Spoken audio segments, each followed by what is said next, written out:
Praise the Lord. 119 സങ്കീർത്തനം തുടർമാനമായി ചിന്തിക്കുകയാണ്. വചനത്തിൻ്റെ പ്രാധാന്യം നമുക്ക് മനസ്സിലാക്കി തരുന്ന ഒരു സങ്കീർത്തനമാണ് 119 സങ്കീർത്തനം. വചനം കൂടുതലായി അറിയുക എന്ന് പറഞ്ഞാൽ ക്രിസ്തുവിനെ നാം കൂടുതലായി അറിയുക എന്നുള്ളതാണ്. ക്രിസ്തുവിനെ അറിയാതെ പോകുന്നവർ വചനത്തെയും അറിയാതെ പോകുന്നു എന്നുള്ള സത്യം നാം മനസ്സിലാക്കും. ക്രിസ്തു നമ്മളിലേക്ക് കൂടുതൽ വെളിപ്പെട്ടു വരുന്നത് ദൈവവചനത്തിലും പരിശുദ്ധാത്മാവിന്റെ ശക്തിയാലുമൊക്കെയാണ്. എന്നാൽ മറ്റൊരു പ്രത്യേകത, ദൈവവചനത്തിന്റെ അടിസ്ഥാനത്തിലല്ലാത്ത എല്ലാ ദൈവീക ആരാധനകളും അതിന്റെ ഉപോത്ബലകമായി നിൽക്കുന്ന പ്രവചനം, മറ്റു കാര്യങ്ങളെല്ലാം ദൈവവചനത്തിന്റെ അടിസ്ഥാനത്തിൽ മാത്രമേ ഉള്ളൂ എന്ന് നാം ചിന്തിക്കണം. ഈ കാലഘട്ടങ്ങളിൽ ദൈവവചനത്തിന്റെ അടിസ്ഥാനത്തിലല്ലാത്ത ഒരുപാട് കാര്യങ്ങൾ നാം കേൾക്കുകയും കാണുകയും ചെയ്യുന്നുണ്ട്. പ്രത്യേക സോഷ്യൽ മീഡിയയുടെ വലിയ അതിപ്രസരം ഉണ്ടാകുന്ന ഈ കാലഘട്ടത്തിൽ നാം അത് വളരെ ശ്രദ്ധയോടെ കൈകാര്യം ചെയ്യണം.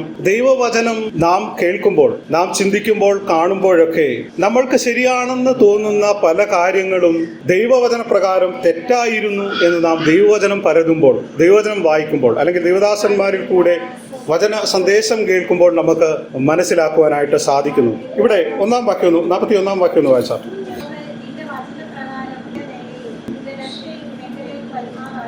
സങ്കീർത്തനക്കാരൻ ഇവിടെ പറയുകയാണ്. പ്രത്യേകം നാം മനസ്സിലാക്കേണ്ട ഒരു കാര്യം, മുമ്പ് ചിന്തിച്ചതുപോലെ സങ്കീർത്തനക്കാരൻ ആരാണ് എന്ന് നമ്മൾക്ക് മനസ്സിലാകുന്നില്ല. അജ്ഞാതമായ ഒരു സങ്കീർത്തനമാണ്, അജ്ഞാതനാണ് ഇതിന്റെ എഴുത്തുകാരൻ.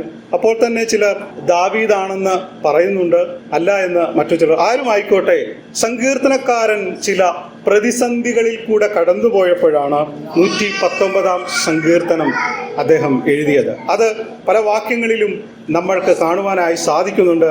പ്രതിസന്ധികൾ നേരിടുമ്പോൾ കർത്താവെ രക്ഷിക്കണം എന്നുള്ള വാക്ക് ഈ സങ്കീർത്തനത്തിന്റെ പല വാക്യങ്ങൾ നമുക്ക് കാണുന്നുണ്ട്. മാത്രമല്ല, എല്ലാ വാക്യത്തിലും ദൈവ വചനം എന്നുള്ള ഒരു കാര്യമുണ്ട്. അത് വിധികളാകാം, ന്യായങ്ങളാകാം, കൽപ്പനകളാകാം, അങ്ങനെ വിവിധ രീതിയിൽ അത് പ്രകടമാക്കുന്നുണ്ട്. ഇവിടെ കാണുന്നു, യഹോവേ നിന്റെ വചനപ്രകാരം നിന്റെ ദയയും നിന്റെ രക്ഷയും എങ്കലേക്ക് വരുമാറാകട്ടെ. സങ്കീർത്തനക്കാരൻ പറയുകയാണ്, നിന്റെ വചനപ്രകാരം. അപ്പോൾ ദൈവത്തിന്റെ വചനപ്രകാരം എന്നോട് ദയുണ്ടാകണം, എന്നെ രക്ഷിക്കണം. നമ്മൾ യഥാർത്ഥമായ ഒരു ദൈവപൈതലാണെങ്കിൽ, അല്ലെങ്കിൽ രക്ഷിക്കപ്പെട്ട് നാം ദൈവിക പദ്ധതികൾക്കകത്താണ് ജീവിക്കുന്നതെങ്കിൽ, നമുക്ക് ലഭ്യമാകുന്ന എല്ലാ നന്മകളും ദൈവവചനത്തിന്റെ അടിസ്ഥാനത്തിലാണ്. ദൈവവചനത്തിന്റെ അടിസ്ഥാനത്തിലല്ലാതെ നമുക്ക് ഒന്നും സംസാരിക്കുവാനോ ഒരു കാര്യവും ദൈവത്തിന്റെ ഭാഗത്ത് നിന്ന് നമുക്ക്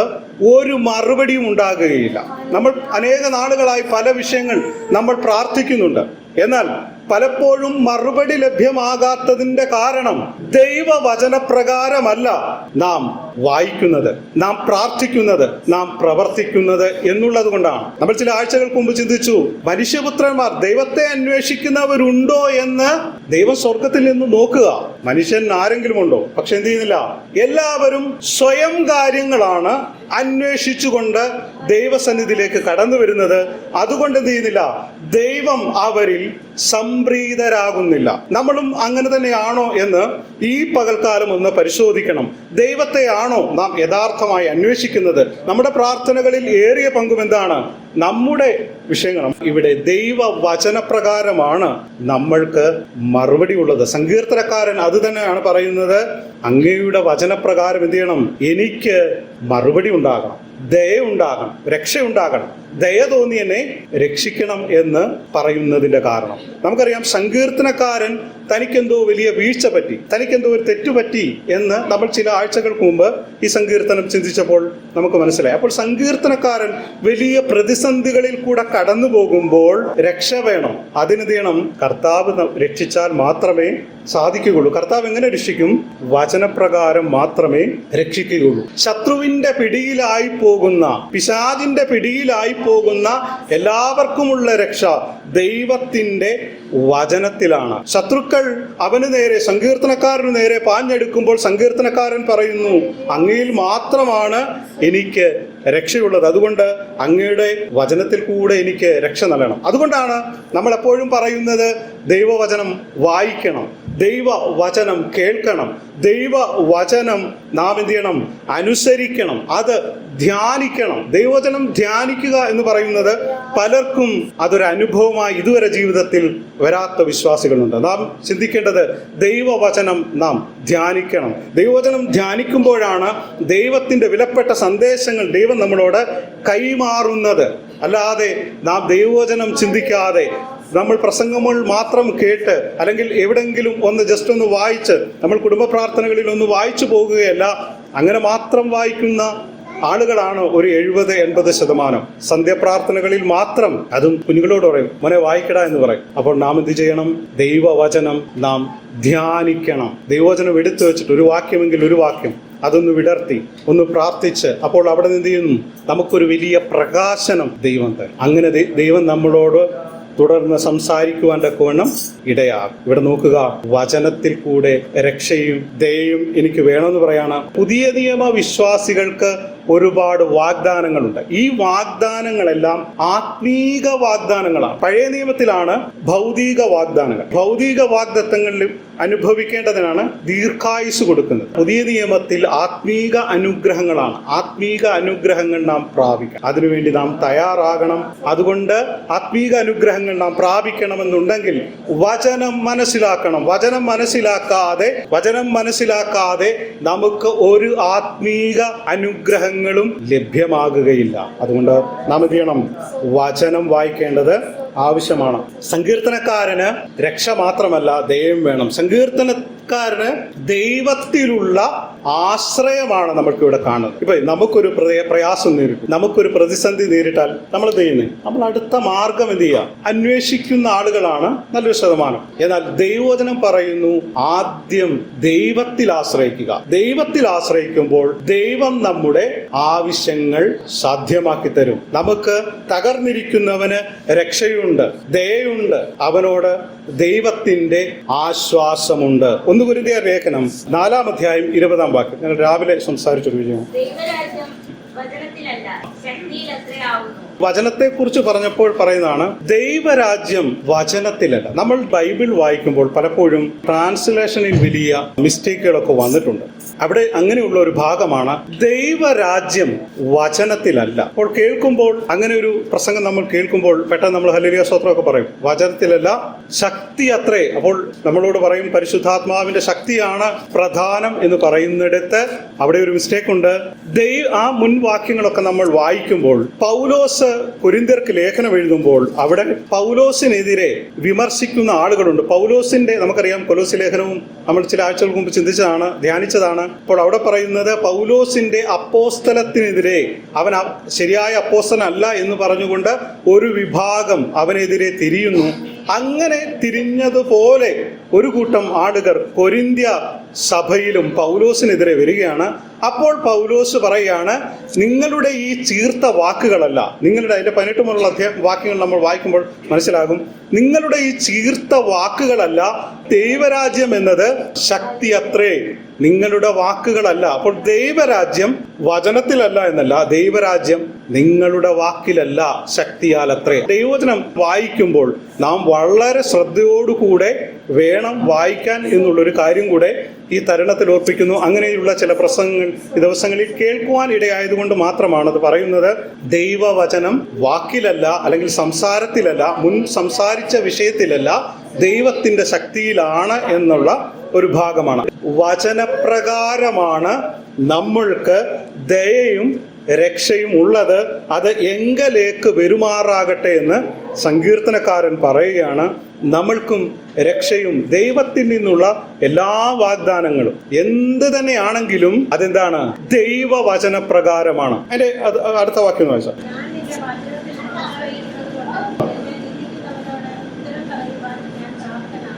ഇവിടെ സങ്കീർത്തനക്കാരൻ പറയാണ്, സങ്കീർത്തനക്കാരനെ നിന്ദിക്കുന്ന ഒരു കൂട്ടത്തെ നമ്മൾക്കിവിടെ കാണുവാനായിട്ട് സാധിക്കുന്നുണ്ട്. ഞാൻ നിന്റെ വചനത്തിൽ ആശ്രയിക്കുന്നത് കൊണ്ട് എന്നെ നിന്ദിക്കുന്നവരോട് ഉത്തരം പറയുവാൻ ഞാൻ പ്രാപ്തനാകും. 42-ാം സങ്കീർത്തനത്തിൽ സങ്കീർത്തനക്കാരൻ ഇങ്ങനെ പറയുന്നു, നിന്റെ ദൈവം എവിടെയെന്ന് എൻ്റെ ശത്രുക്കൾ ഇടവിടാതെ എന്നോട് പറഞ്ഞുകൊണ്ട് എൻ്റെ അസ്ഥികളെ തകർക്കും വണ്ണം എന്നെ നിന്ദിക്കുന്നു. അതായത് നമ്മളൊരു ദൈവ പൈതലാണ് എന്ന് ശത്രു എന്ന് പറഞ്ഞു കഴിഞ്ഞാൽ പിശാച ചില മനുഷ്യരിൽ കൂടെ പ്രവർത്തിക്കുന്നുണ്ട്. അങ്ങനെയുള്ളവർ അവരാരും ജഡീകമായി നമ്മുടെ ശത്രുക്കളല്ല എന്ന് നാം ഓർക്കയിരിക്കെ തന്നെ അപ്പോൾ ഈ ശത്രുക്കളൊക്കെ പറയുകയാണ്, നിന്റെ ദൈവം എവിടെ? നമുക്കൊരു പ്രയാസം വരുമ്പോൾ, പ്രതിസന്ധി വരുമ്പോൾ, ഒരു സാമ്പത്തിക പ്രതിസന്ധി നമ്മൾക്ക് ആർക്കെങ്കിലും വന്നു എന്നിരിക്കട്ടെ, നമ്മൾ പ്രാർത്ഥിക്കുന്നവരാണ്, ദൈവം തരും എന്നൊക്കെ നമ്മൾ ഒരുപാട് പ്രാവശ്യം പറഞ്ഞിട്ടുള്ളവരാണെങ്കിൽ നമ്മളെ നിന്ദിക്കുന്നവരെന്ത് ചെയ്യും? പറയും, നീ ദൈവത്തോട് പ്രാർത്ഥിച്ചല്ലേ, നീ ദൈവത്തോട് പറഞ്ഞതല്ലേ, നീ അങ്ങ് പ്രാർത്ഥിച്ചാൽ മതി, ദൈവം നിനക്കെന്ത് ചെയ്യും? നൂലെ കെട്ടി ഇറക്കിത്തരും എന്ന് പറഞ്ഞ് നമ്മളെ കളിയാക്കാം. എന്നാൽ നമുക്ക് ആവശ്യമായ ഘട്ടങ്ങളിൽ, ആവശ്യമായ സന്ദർഭങ്ങളിൽ ദൈവത്തിൻ്റെ മറുപടിയും നമ്മുടെ പ്രതിസന്ധികളെ തരണം ചെയ്യുവാനുള്ള നന്മകളും ദൈവം തരും എന്ന് നാം മറന്നു പോകരുത്. കാരണം എല്ലാറ്റിൻ്റെയും ഉത്തരം ക്രിസ്തുവിലുണ്ട്. മറുപടി പറയുവാൻ ഇവിടെ പറയാണ്, നിന്ദിക്കുന്നവരോട് ഉത്തരം പറയുവാൻ ഞാൻ പ്രാപ്തനാകും.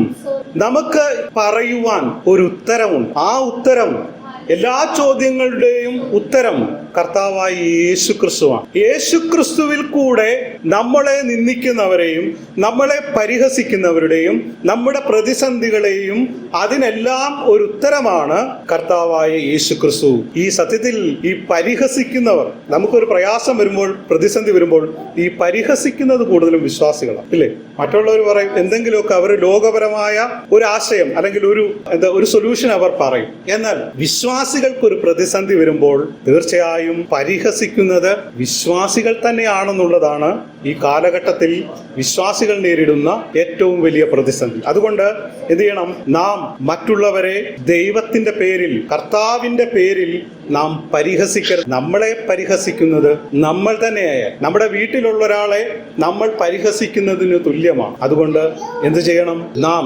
ദൈവത്തിൽ ആശ്രയിച്ചുകൊണ്ട് യേശുക്രിസ്തുവിൽ ഉത്തരം പറയുവാൻ നമുക്ക് സാധ്യമാകും എന്ന് നാം മനസ്സിലാക്കണം. വിശ്വാസത്തിന്റെ പേരിൽ മറ്റുള്ളവരെ നിന്ദിക്കരുത്. കൊലോസ്യ ലേഖനം 4-ാം അധ്യായം 6-ാം വാക്യം. കൊലോസ്യ ലേഖനം 4-ാം അധ്യായം 6-ാം വാക്യം.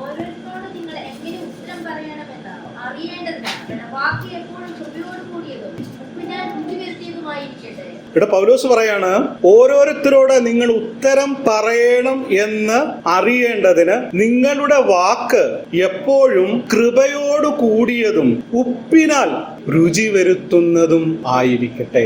നമ്മുടെ മറുപടികൾ കൃപയോട് കൂടിയതായിരിക്കണം. ഇവിടെ സങ്കീർത്തനക്കാരൻ പറയുകയാണ്, എന്റെ ആശയങ്ങളല്ല, ദൈവത്താൽ അവർക്ക് ഉത്തരം പറയുക എന്ന് പറഞ്ഞാൽ അവരെ ശാസിച്ച് പറയുക അല്ലെങ്കിൽ അവരോട് ദേഷ്യപ്പെട്ട് പറയുക എന്നുള്ളതല്ല. സൗമ്യതയോടെ, കൃപയോടെ അവരോട് ഉത്തരം പറയുവാൻ തക്കവണ്ണം എനിക്ക് സാധിക്കും എന്നാണ് സങ്കീർത്തനക്കാരൻ ഇവിടെ പറയും. നമ്മൾ കണ്ടിട്ടില്ലേ, ചിലരൊക്കെ പണ്ട്, ഇന്നത്തെ കാലത്തൊന്നും അങ്ങനെ കണ്ടിട്ടില്ല, പണ്ടുള്ള കാലങ്ങളിലൊക്കെ ഈ വിശ്വാസികൾ അടുത്തുള്ള ആളുകളൊക്കെ ആയിട്ട് വഴക്കുണ്ടാക്കുമ്പോൾ പറയും, എന്റെ ദൈവം മറുപടി ചോദിക്കുമെന്ന് പറയും. എന്റെ ദൈവം, ജീവനുള്ള ദൈവം തിരിഞ്ഞു പോലും നോക്കുകയല്ല. ദൈവം നമ്മളെ അങ്ങനെയൊന്നും പറയുന്നവരെ പറയാൻ നമുക്കെന്തില്ല? അനുവാദമില്ല, പെർമിഷൻ ഇല്ല. അപ്പോസ്തലനായ പൗലോസ് പറയുന്നത് കൃപയോടുകൂടി മാത്രമേ അത് സാധ്യമാകുകയുള്ളൂ. അങ്ങനെ നമുക്ക് ചെയ്യുവാൻ അനുവാദമുള്ളൂ. നമ്മളോട് എതിർത്ത് നിൽക്കുന്നവരോട് നമ്മൾക്കൊരു മറുപടി പറയുവാൻ നമ്മൾക്ക് ആവശ്യമായ ഘട്ടം വരുമ്പോൾ നാം മറുപടി പറയേണ്ടത് അത് കൃപ കൊണ്ടായിരിക്കണം. കൃപയില്ലാതെ നമുക്കൊരു മറുപടി ഉണ്ടാകുവാൻ തക്കവണ്ണം പാടില്ല. കൃപയില്ലാത്ത മറുപടികൾക്ക് ദൈവം ഉത്തരവാദിയല്ല എന്ന് നാം മനസ്സിലാക്കും. അങ്ങനെ തന്നെ ആയിരിക്കട്ടെ. അടുത്ത 2 വാക്യങ്ങൾ വായിക്കാം.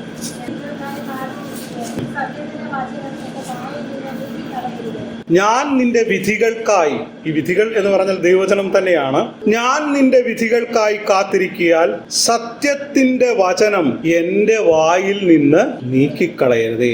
കർത്താവിന്റെ വചനം, കർത്താവിനെ കുറിച്ചുള്ള എല്ലാ കാര്യങ്ങളും, ദൈവവചനം എൻ്റെ നാവിൽ ഉണ്ടാകണം എന്ന് സങ്കീർത്തനക്കാരൻ പറയുന്നത്. ഒരു മധുരമുള്ള ഒരു മിഠായി പോലെ അത് നുണഞ്ഞുകൊണ്ടിരിക്കും. കടിച്ചു പൊട്ടിക്കുന്ന പരിപാടി കുഞ്ഞു പിള്ളേർക്കുള്ളൂ അല്ലേ? പ്രായമാകും തോറും നമ്മളതിങ്ങനെ അതൊന്ന് ആസ്വദിച്ചുകൊണ്ടാണ് ആ മിഠായി. ഇതുപോലെ തന്നെ ദൈവവചനം അങ്ങനെ തന്നെ നമ്മുടെ നാവിൽ ഉണ്ടായിരിക്കണം. അത് അങ്ങനെ നുണഞ്ഞുകൊണ്ടിരിക്കണം എന്ന് പറഞ്ഞാൽ വചനം നാം അനുസരിച്ച് നമ്മുടെ നമ്മുടെ സംസാരത്തിലും നമ്മുടെ പ്രവൃത്തിയിലും എല്ലാം ദൈവവചനം കൊണ്ടുവരണം. നമ്മുടെ നിശ്വാസങ്ങളിൽ പോലും നമ്മുടെ ഏത് പ്രവൃത്തിയിലും ദൈവവചനത്തിന് വിരുദ്ധമായ ഒരു കാര്യം ഉണ്ടാകരുത് എന്നാണ് ദൈവവചനം നമ്മളോട് പറയുന്നത്. സത്യവചനം, സത്യത്തിന്റെ വചനം, സത്യവചനം എന്ത് ചെയ്യണം? നാം മുറുകെ പിടിക്കണം. മുറുകെ പിടിക്കുന്നവർക്ക് മാത്രമേ,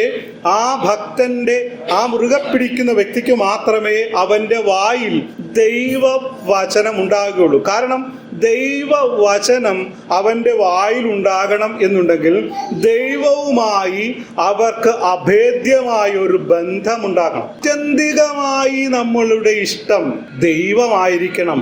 സത്യവചനം എന്ത് ചെയ്യണം? നാവിൽ ഉണ്ടായിരിക്കണം. വായുടെ ഒരു പ്രത്യേകത, വാ കൊണ്ടാണ് നമ്മൾ ആശയവിനിമയം നടത്തുന്നത്. നമ്മുടെ ആശയവിനിമയങ്ങളൊക്കെ ദൈവം കേട്ടാൽ നമ്മുടെ വായിൽ നിന്ന് വരുന്ന വാക്കുകൾ, മറ്റുള്ളവരോട് ആശയവിനിമയം, മറ്റുള്ളവരോട് സംസാരിക്കുന്ന വാക്കുകളൊക്കെ പലപ്പോഴും ദൈവികമല്ലാത്ത ശൈലിയിലേക്ക് നമ്മൾ, വാക്കുകളല്ല, ദൈവികമല്ലാത്ത ശൈലിയിലേക്ക് നമ്മൾ പോകാറും. എന്നാൽ അങ്ങനെയൊന്നും ആകരുത്. നമ്മുടെ വായിൽ ദൈവത്തിന്റെ വചനം ഉണ്ടാകണം. അത് നിരന്തരം പ്രഖ്യാപിക്കുവാനുള്ളൊരു ആഗ്രഹം നമ്മുടെ ഉള്ളിൽ ഉണ്ടെങ്കിൽ മാത്രമേ, എപ്പോഴും ദൈവവചനം ഉള്ളിൽ ഉണ്ടെങ്കിൽ മാത്രമേ നമ്മൾക്ക് ആ എല്ലാറ്റിലും ദൈവവചനം സംസാരിക്കുവാൻ കഴിയൂ. ദൈവവചനം സംസാരിക്കുക എന്ന് മാത്രമല്ല, മറ്റുള്ളവരോട് നമ്മൾ സംസാരിക്കുമ്പോൾ ദൈവവചനത്തിന് വിരുദ്ധമായ ഒരു കാര്യവും കടന്നു വരികയില്ല. അതുകൊണ്ടാണ് സങ്കീർത്തനക്കാരൻ ഇവിടെ പറയുന്നത്, എൻ്റെ ഇടപാടുകളിലും ദൈവത്തിന്റെ വചനം ആവശ്യമാണ്. ഈ സത്യവചനം എൻ്റെ നാവിൽ ഒരു തേൻകട്ടയായി അങ്ങനെ എൻ്റെ നാവിൻ്റെ അടിയിൽ ഉണ്ടാകണം എന്ന് സങ്കീർത്തനക്കാരൻ പറയുന്നു. അത് മുറുകെ പിടിക്കണം. 119 സങ്കീർത്തനം അതിന്റെ 13 വാക്യത്തിൽ ഇങ്ങനെ വായിക്കുന്നു, ഞാൻ എൻ്റെ അധരങ്ങൾ കൊണ്ട് നിന്റെ വായുടെ വിധികളൊക്കെയും വർണ്ണിക്കുന്നു. ഞാൻ എൻ്റെ അധരങ്ങൾ കൊണ്ട് നിന്റെ വിധികളൊക്കെയും വർണ്ണിക്കും. മനുഷ്യരോട് മാത്രമാകണമെന്നില്ല, നമുക്കും സ്വയം വർണ്ണിക്കാമല്ലോ. കർത്താവേ, അല്ലേ, കർത്താവിനെ കുറിച്ച് നമുക്ക് സ്വയം വർണ്ണിക്കാം. അങ്ങനെ വർണ്ണിക്കുവാൻ പോലും നമ്മൾ സമയം കണ്ടെത്തിയിട്ടില്ല എന്നുള്ളത് ആത്മീയരെ സംബന്ധിച്ച് ഖേദകരമായ അനുഭവമാണ്. ദൈവവചനം നാം സംസാരിക്കുമ്പോൾ ദൈവവചനത്തിന്റെ വെളിപ്പാടാണ് നാം സംസാരിക്കുന്നത്. അതുകൊണ്ട് ദൈവവചനം നാം എപ്പോഴും നമ്മുടെ ഹൃദയത്തിൽ ഉണ്ടെങ്കിൽ എന്തെയും നമുക്കത് തുറന്ന് സംസാരിക്കുവാൻ തക്കവണ്ണം കഴിയും. നമുക്കറിയാം, ഈ കഷ്ടത വരുമ്പോഴാണ് ഇത് കൂടുതൽ പ്രതിഫലിക്കുന്നത്. നമുക്ക് ദൈവത്തിന്റെ വചനത്തിൽ നമ്മൾ എത്രത്തോളം ദൈവവചനത്തിലായിരുന്നു എന്ന് നമ്മൾ മനസ്സിലാക്കുന്നത് നമ്മുടെ കഷ്ടതയിലാണ്. കഷ്ടത വരുമ്പോൾ നമ്മുടെ മറുപടി എന്താണ്, അല്ലെങ്കിൽ കഷ്ടതയോടുള്ള നമ്മുടെ പ്രതികരണം എന്താണ്, അതാണ് നമ്മുടെ ക്രിസ്തീയ ജീവിതം. അപ്പോൾ വരുന്നത് കഷ്ടതയിൽ. അതുകൊണ്ടാണല്ലേ സാധു കൊച്ചുകുഞ്ഞുദേശൊക്കെ സ്വന്തം മകൻ മരിച്ചപ്പോൾ ദുഃഖത്തിന്റെ പാനപാത്രം പാട്ടൊക്കെ എഴുതിയത്. കാരണം അവരുടെ ഉള്ളിൽ അതുണ്ട്. അതുകൊണ്ടാണ്. അപ്പോൾ കഷ്ടത വരുമ്പോൾ നമ്മുടെ പ്രതികരണം എന്താണോ അതാണ് നമ്മുടെ ക്രിസ്തീയ ജീവിതം. നിങ്ങൾ ദൈവത്തെക്കുറിച്ചാണ് സംസാരിക്കുന്നതെങ്കിൽ, വചനത്തെക്കുറിച്ചാണെങ്കിൽ സംസാരിക്കുന്നതെങ്കിൽ, ദൈവത്തെക്കുറിച്ചുള്ള പ്രത്യാശയാണ് സംസാരിക്കുന്നതെങ്കിൽ, ദൈവത്തിന്റെ ഇടപെടലുകളെ കുറിച്ചാണ് സംസാരിക്കുന്നതെങ്കിൽ, ദൈവത്തിന്റെ പ്രവൃത്തിയെക്കുറിച്ചാണ് നിങ്ങൾ സംസാരിക്കുന്നതെങ്കിൽ നിങ്ങൾ ഒരു ആത്മീയനാണ്. അല്ലെങ്കിൽ നിങ്ങളുടെ അങ്ങനെയല്ല നിങ്ങൾ സംസാരിക്കുന്നതെങ്കിൽ ദൈവത്തെ കുറ്റം പറയുകയാണ് ചെയ്യുന്നത്. പലരും നമ്മൾ കേട്ടിട്ടുണ്ടല്ലേ, എന്തെങ്കിലും പ്രശ്നം വരുമ്പോൾ, പ്രയാസം വരുമ്പോൾ, ദൈവം എന്ത് പരിപാടിയൊക്കെ എന്നോട് കാണിച്ചത് എന്നൊക്കെ ചോദിക്കുന്ന ഒരുപാട് ആളുകളുണ്ട്. രാത്രി മുഴുവനും അല്ലെങ്കിൽ പകൽ മുഴുവൻ പ്രാർത്ഥിക്കുന്നവരാ കൂടുതലും പറയുന്നു. ചോദിക്കും, കർത്താവെ, ഞാൻ രാവ് ഒടുക്കോളം ഇരുന്ന് പ്രാർത്ഥിച്ചിട്ടും നീ എനിക്ക് ഈ കഷ്ടതയാണല്ലോ വരുത്തിയത് എന്ന് പറയുന്നു. കഷ്ടതയിൽ നമ്മുടെ മറുപടി അതൊരു വിലപ്പെട്ട കാര്യമാണ്. ഈ സൂക്ഷിച്ചു വെച്ചിരിക്കുന്ന, നമ്മുടെ ഉള്ളിൽ നിറഞ്ഞിരിക്കുന്നത് പൊട്ടി വരുമ്പോഴാണ് നമ്മുടെ വിശ്വാസത്തിന്റെ ആഴം ദൈവമൊന്ന് പരിശോധിക്കും. അതുകൊണ്ടാണ് കഷ്ടത നമ്മൾക്ക് ദൈവം ഇടയ്ക്കിടയ്ക്ക് തരുന്നത്. ദൈവത്തിന് നമ്മളെപ്പോഴും സന്തോഷമായിട്ട് പോകണമെന്നുണ്ട്. പക്ഷേ കഷ്ടതയിൽ നമ്മൾക്ക് എന്താണ് നമ്മുടെ പ്രതികരണം, അത് ദൈവം അന്വേഷിക്കുന്നു. ആ കഷ്ടതയിൽ കൂടെ ഒരു പൊന്നുപോലെ പുറത്തു വരുവാൻ തക്കവണ്ണം ദൈവം നമ്മളെക്കുറിച്ച് ആഗ്രഹിക്കുന്നു. ഇവിടെ പറയാണ്, ഏതെന്നിൽ നിന്ന് എന്ത് ചെയ്യരുത്, നീക്കിക്കളയരുതേ എന്നാണ് പറയുന്നത്. സത്യത്തിന്റെ വചനം എന്നിൽ നിന്ന് നീക്കിക്കളയരുതേ. ദൈവത്തിന്റെ ദയയും രക്ഷയും എന്നോടുണ്ടായിട്ട് എൻ്റെ ശത്രുക്കൾ എന്നെ പ്രതിസന്ധിയിലാക്കുമ്പോൾ, ഞാൻ പ്രയാസപ്പെടുമ്പോൾ അങ്ങയുടെ വചനം എൻ്റെ വായിൽ നിന്ന് എന്ത് ചെയ്യരുത്, നീക്കിക്കളയരുതേ എന്നാണ് സങ്കീർത്തനക്കാരൻ പറയും. നമുക്കും അങ്ങനെ ഒരു പ്രാർത്ഥന ഉണ്ടായിരിക്കണം. കർത്താവേ, അങ്ങയുടെ നാമം എൻ്റെ നാവിന്മേൽ എപ്പോഴും ഉണ്ടായിരിക്കണം. അങ്ങയെക്കുറിച്ചുള്ള ചിന്തകളാൽ എൻ്റെ മനസ്സ് നിറഞ്ഞിരിക്കണം. മറ്റു നമ്മുടെ ലോകത്തിലുള്ള നമ്മുടെ ചിന്തകൾക്കുപരിയായി അതിൻ്റെ എല്ലാം മുകളിൽ കൂടെ ഒരു ലെവലായി എന്ത് ചെയ്യണം? ദൈവവചനം ഇങ്ങനെ നിൽക്കണം. അതിൻ്റെ അകത്ത് നിന്ന് മാത്രമേ നമ്മൾക്ക് എല്ലാ കാര്യങ്ങളും, ഭൗതിക ആത്മീയ കാര്യങ്ങൾ സംസാരിക്കുവാൻ തക്കവണ്ണം ദൈവം ഒരു ഭക്തനെ അനുവദിക്കുന്നുള്ളൂ. അതുകൊണ്ട് ദൈവവചനം നാവിൻ്റെ അടിയിൽ ഇട്ടുകൊണ്ട് അത് മുറുകെ പിടിക്കുക. നാവിലെപ്പോഴും ഉണ്ടാകണം ചിലപ്പോഴൊക്കെ മനുഷ്യനെ നിരാശയിലാക്കുന്ന വാക്കുകൾ. നമ്മളോട് ആശ്വാസം ചോദിക്കുന്ന ഒരാളോട് വളരെ നിരാശാജനകമായ വാക്കുകൾ നമ്മൾ പറഞ്ഞ് ഫലിപ്പിക്കാറ്. ഇതിപ്പോൾ എല്ലാത്തിനും ഒരു മറുപടി ഉണ്ട്, ഞാൻ പ്രാർത്ഥിച്ചേക്കാം എന്ന് പറഞ്ഞ് ആർക്കും ദോഷമില്ലാതെ എന്ത് ചെയ്യും പറയുന്നൊരു വാക്കുണ്ട്. എന്നാൽ നമ്മൾ നല്ല വാക്കുകൾ, നല്ല മറുപടികൾ കൊടുക്കുക. കാരണം നമ്മുടെ വാക്കുകൾ നാം പറയുമ്പോൾ അതൊരു വേദനയായി അവരുടെ ഉള്ളിലേക്ക് ചെല്ലുകയും നമ്മൾക്ക് ആ വാക്ക് തിരിച്ചെടുക്കുവാൻ ചെല്ലുമ്പോൾ ആ വാക്കിന്റെ ഘനം നമ്മൾ പറഞ്ഞതിനേക്കാൾ വളരെ 100 200 ഇരട്ടിയായി ആ വാക്ക് അവരുടെ ഹൃദയങ്ങളിൽ അങ്ങനെ നിൽക്കുകയാണ്. അതുകൊണ്ട് നാം അറിയാതെ പറഞ്ഞു പോകുന്ന വാക്കുകൾ ഒക്കെ ദൈവം നമ്മളോട് ക്ഷമിക്കും. പക്ഷേ മറ്റുള്ളവരാളെ വേദനിപ്പിക്കുന്ന വാക്കുകൾ നമ്മൾ ഉപയോഗിക്കരുത് എന്ന് നാം മനസ്സിലാക്കണം. നാവിലെപ്പോഴും കർത്താവ് ഉണ്ടാകും. അടുത്ത വാക്യം 45-ാം വാക്യം.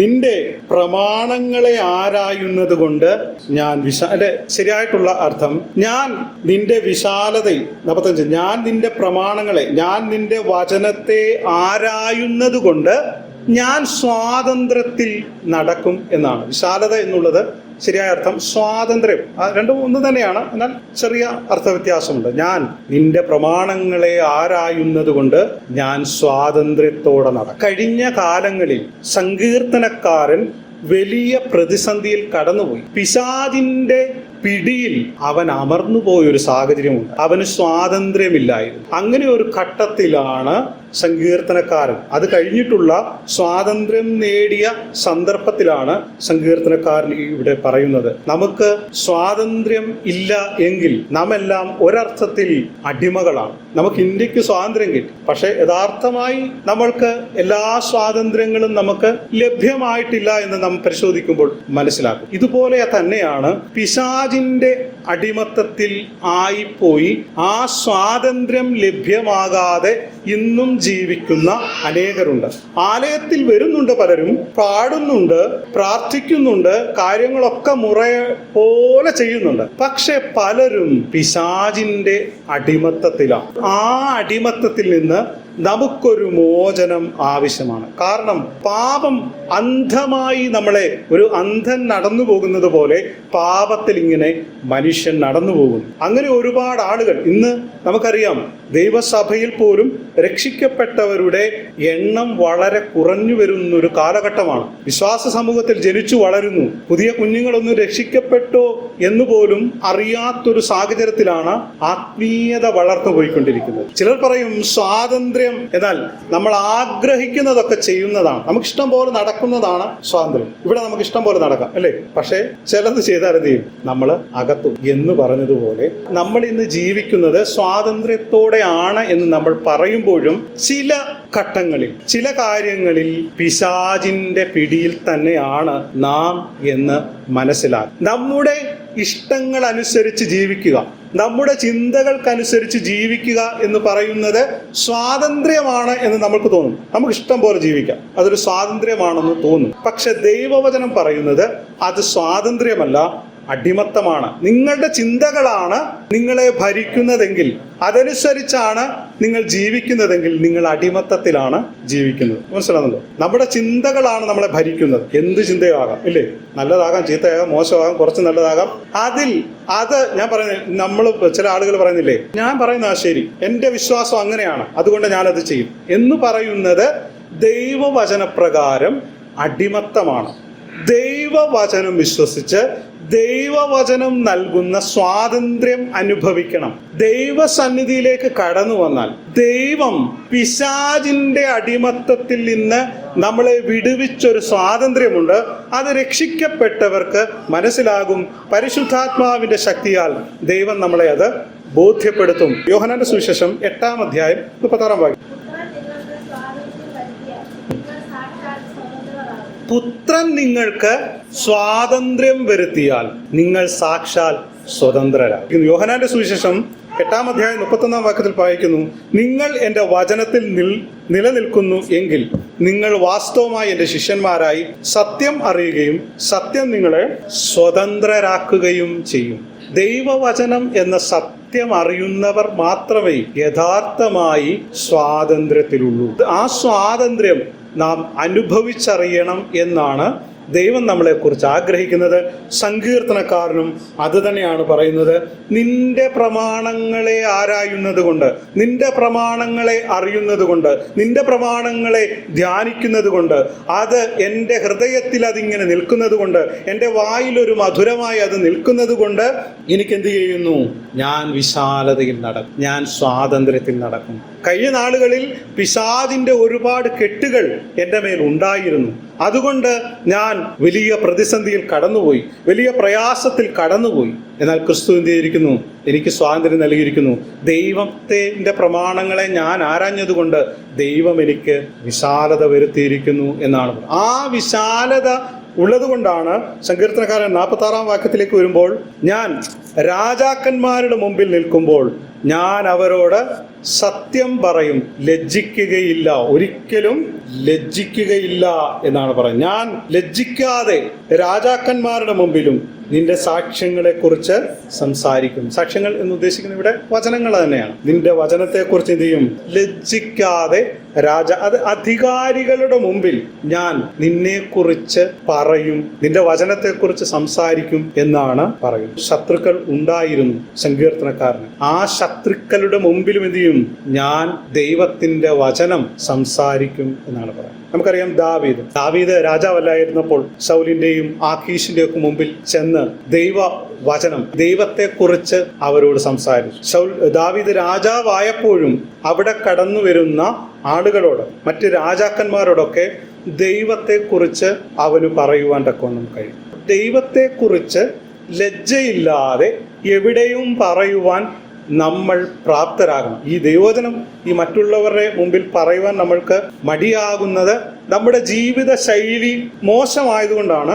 നമുക്ക് പലപ്പോഴും നമ്മൾ മോശം ജീവിതമാണ്, മറ്റുള്ളവരുടെ മുമ്പിൽ നിലവാരം കുറഞ്ഞൊരു ജീവിത ശൈലിയാണ് നമ്മൾ നയിക്കുന്നതെങ്കിൽ നമുക്ക് ദൈവത്തെക്കുറിച്ച് പറയുവാൻ തക്കവണ്ണം കഴിയുകയും. അതുകൊണ്ട് എന്ത് ചെയ്യണം? നമ്മുടെ ജീവിത ശൈലി ആദ്യം മാറ്റണം. നമുക്ക് കൃപയോടുകൂടി നാം ദൈവസന്നിധിയിലേക്ക് കടന്നു വരണം, ദൈവത്തോട് അടുത്തു വരണം. എന്നിട്ട് എന്ത് ചെയ്യണം? നമ്മൾ ദൈവത്തെക്കുറിച്ച് ലജ്ജിക്കാതെ നമുക്ക് ഏത് അധികാരികളുടെ മുമ്പിലും, ഏത് ചെറിയവന്റെ മുമ്പിലും, ഏത് വലിയവന്റെ മുമ്പിലും ദൈവവചനം നമുക്ക് സംസാരിക്കുവാനായിട്ട് കഴിയും. വചനം സംസാരിക്കുക എന്ന് പറയുന്നത് പലർക്കും നാണക്കേടായി തോന്നുന്ന ആളുകളും ഇന്നത്തെ കാലഘട്ടത്തിലൊക്കെ പറയാന്ന് പറയുന്നത് ഒക്കെ വലിയ ബുദ്ധിമുട്ടുമാണ്. കാരണം അതുപോലെയുള്ള ആളുകൾ ഓരോ കാര്യങ്ങൾ ചെയ്തു വെച്ചേക്കുന്നതുകൊണ്ട് നമുക്ക് പലപ്പോഴും പറയാൻ പറ്റത്തില്ല. പറയുമ്പോൾ പറയും, ഇന്നതുപോലെ കാണിച്ചില്ലേ എന്ന് നമ്മളോട് പറഞ്ഞാൽ നമുക്ക് ഉത്തരം മുട്ടിപ്പോകുന്ന കാര്യങ്ങളുണ്ട്. പക്ഷെ യഥാർത്ഥമായി നാം പരിശോധിക്കുമ്പോൾ നാം എന്ത് ചെയ്യണം? നമുക്കതിന് ഉത്തരം പറയുവാൻ വലിയ ബുദ്ധിമുട്ട്, നമുക്ക് ലജ്ജാകരമായ അനുഭവങ്ങൾ ഉണ്ടാകുന്ന അവസരങ്ങൾ. അപ്പോൾ അങ്ങനെയുള്ള അവസരങ്ങൾ, കാരണം വചനം എന്ന പേരിൽ, ആത്മീയതയുടെ പേരിൽ ഒരുപാട് കാര്യങ്ങൾ ഇന്ന് സോഷ്യൽ മീഡിയയിലൊക്കെ നമ്മൾ നോക്കുമ്പോൾ തുറന്നാൽ ഇതാ കാണുന്നത് അല്ലേ? ഒരുപാട് തെറ്റായ കാര്യങ്ങൾ, വചനത്തിന് വിരുദ്ധമായ ഒരുപാട് കാര്യങ്ങൾ ചെയ്യുന്നു. അങ്ങനെയൊക്കെ ചെയ്യുമ്പോൾ നമുക്ക് പറയുവാൻ ഒരു വലിയ മടിയുണ്ടാകും. എന്നാൽ നമ്മുടെ ജീവിത ശൈലി കൊണ്ടും നമ്മുടെ സ്വഭാവം കൊണ്ടും മറ്റുള്ളവരോട് ദൈവവചനം പറയുമ്പോൾ നമുക്ക് പറയാൻ പറ്റത്തില്ല. പറയുന്നതിന് എന്ത് പറയും? എന്നിട്ടാണ് നീ ഇങ്ങനെയൊക്കെ കാണിക്കുന്നത് എന്ന് ചോദിച്ചു കഴിഞ്ഞാൽ അവിടെയും നമ്മുടെ ഉത്തരം. അപ്പോൾ നമ്മുടെ ജീവിതശൈലി ആദ്യം മാറ്റുക. അതെല്ലാ വിശ്വാസികളും മാറ്റുന്നുവെങ്കിൽ വളരെ നല്ലതായിരിക്കും. അങ്ങനെ നമ്മൾക്ക് ദൈവവചനത്തെക്കുറിച്ച് ലജ്ജയില്ലാതെ സംസാരിക്കാൻ തക്കവണ്ണം കഴിയും. നമുക്കറിയാം, അപ്പോസ്തലനായ പൗലോസ് റോമൻ സൈന്യാധിപന്മാരുടെ മുമ്പിലും യഹൂദ രാജാക്കന്മാരുടെ മുമ്പിലും അവരുടെ ഗവർണർമാരുടെ മുമ്പിലുമൊക്കെ ശക്തിയോടെ നിന്ന് ദൈവവചനം സംസാരിച്ച, കാരാഗ്രഹത്തിലും ദൈവവചനം സംസാരിച്ചവരാണ്. ശത്രുക്കളോടും ദൈവവചനം സംസാരിച്ചവരാണ്. നമുക്ക് ലജ്ജയില്ലാതെ ദൈവവചനം സംസാരിക്കുവാൻ തക്കവണ്ണം കഴിയണം, സാധ്യമാകണം. നാം അത് ചെയ്യണം. നമുക്കൊരു നാണം തോന്നും. നമുക്ക് ഒരു മടി തോന്നും. ചിലരോടൊക്കെ ദൈവവചനം പറഞ്ഞു കഴിഞ്ഞാൽ അവരെന്തോ ആയിരിക്കും മറുപടി പറയുന്നത് എന്നൊക്കെ നമുക്കൊരു ചിന്ത വരും. പക്ഷേ അത് നമ്മുടെ എന്താണ്, ഒരു ഇൻഫീരിയറിറ്റി കോംപ്ലക്സ് ആണ്. അപ്പോൾ അതുള്ളത് കൊണ്ട് നമുക്ക് പറയാൻ സാധിക്കത്തില്ല. എന്നാൽ പരിശുദ്ധാത്മാവ് നമ്മുടെ ഉള്ളിലേക്ക് വരുമ്പോൾ നമുക്കിത് പറയുന്നതിന് മുമ്പോ പറയുമ്പോഴോ പറഞ്ഞതിന് ശേഷമോ ഒരു നാണക്കേട് തോന്നുകയില്ല. ദൈവവചനം മറ്റുള്ളവരോട് പറയുവാൻ തക്കവണ്ണം നമുക്ക് സാധ്യമാകട്ടെ. അത് പരിശുദ്ധാത്മാവ് നമ്മുടെ ഉള്ളിൽ വരുമ്പോഴാണ് നമുക്ക് ആ നാണക്കേടും മാനക്കേടും മടിയുമൊക്കെ. നമ്മുടെ സിബിബ്രവറൊക്കെ പരിശോധന നടത്താം. ഈ പരിശോധന നടത്തുക എന്നൊക്കെ പറഞ്ഞു കഴിഞ്ഞാൽ ഈ എല്ലാവർക്കും ഒന്നും പറ്റത്തില്ല. കാരണം വെച്ച് കഴിഞ്ഞാൽ നമ്മൾ അതുപോലത്തെ പരിപാടി കാണിച്ചു വെച്ചിട്ട് റോഡിൽ ഇറങ്ങുമ്പോൾ ആഹാ ഇവനാണ് ഇവിടെ എന്ന് നമ്മുടെ ജീവിത ശൈലി കൊണ്ട് നമുക്ക് പറയാൻ പറ്റാതെ പോകും. എന്നാൽ സുവിശേഷം ലജ്ജയില്ലാതെ മറ്റുള്ളവരുടെ മുമ്പിൽ നിന്ന് അതിനിച്ചിരി കഠിനാധ്വാനമുണ്ട്. കാരണം മറ്റുള്ളവരുടെ മുമ്പിൽ മാന്യമായി നിൽക്കണം. വഴക്കുണ്ടാക്കിയിട്ട് ഈ പരിശോധന എന്നൊക്കെ പറഞ്ഞ കവറുകളിൽ നിന്ന് അവിടെയൊക്കെ ചെന്ന് അവിടെ ഇരിപ്പുകാരുണ്ട്, പരിഹാസികളുടെ ഇരിപ്പിടം എന്നൊക്കെ ഇവിടെ ഇരിപ്പുകാരുണ്ട്. അവരൊക്കെ നമ്മൾ പറയും അവൻ ഇന്നതുപോലെ എന്നൊക്കെ പറഞ്ഞ് അത് 10 പേർ അറിഞ്ഞു കഴിഞ്ഞാൽ പിന്നെ നമുക്ക് എന്ത് ചെയ്യാൻ പറ്റത്തില്ല, മറ്റുള്ളവരോട് സുവിശേഷം പറയുവാൻ തക്കവണ്ണം കഴിയാത്ത അവസ്ഥയുണ്ടാകും. അപ്പോൾ നമ്മുടെ ജീവിതത്തിൽ ഒരു മാറ്റം ഉണ്ടാകണം. ആ മാറ്റമുണ്ടായെങ്കിൽ മാത്രമേ ദൈവവചനം നമുക്ക് പറയുവാനായി സാധിക്കത്തുള്ളൂ. സങ്കീർത്തനം 40-ന്റെ 9-10 വാക്യങ്ങൾ ഇങ്ങനെ വായിക്കുന്നു: ഞാൻ മഹാസഭയിൽ നീതിയുടെ സുവിശേഷം ഘോഷിച്ചു, ഇതാ ഞാൻ എൻ്റെ അധരങ്ങളെ അടക്കുകയില്ല. കർത്താവെ, നീ അറിയുന്നുവല്ലോ, ഞാൻ നിന്റെ നീതിയെ എൻ്റെ ഹൃദയത്തിൽ മറച്ചിട്ടില്ല. ഞാൻ നിന്റെ വിശ്വസ്തതയെയും രക്ഷയെയും കുറിച്ച് സംസാരിച്ചു. നിന്റെ ദയയും സത്യവും ഞാൻ മഹാസഭയിൽ നിന്ന് മറച്ചു വെച്ചിട്ടില്ല. മനുഷ്യൻ കൂടുന്ന, രാജാക്കന്മാർ കൂടുന്ന, മന്ത്രിമാർ കൂടുന്ന മറ്റ് സഭകളിൽ ഞാൻ നിന്റെ ദയയും നിന്റെ സത്യവും വചനത്തെ ദൈവത്തെക്കുറിച്ച് ഞാൻ മറച്ചു വെച്ചിട്ടില്ല, ഞാൻ സംസാരിച്ചു എന്നാണ് ദാവീദ് പറയുന്നത്. കൂടി വരുന്നിടത്ത് ദൈവവചനം സംസാരിക്കുവാൻ തക്കവണ്ണം നാം പ്രാപ്തരാകണം. ദൈവവചനം നമ്മൾ അങ്ങോട്ട് പറഞ്ഞില്ലെങ്കിലും ആരെങ്കിലും നമ്മളോട് ഇതെന്തോ ആണെന്നൊന്ന് ചോദിച്ചു കഴിഞ്ഞാൽ പറയുവാനുള്ള ഒരറിവെങ്കിലും നമുക്കുണ്ടാകണം എന്ന്.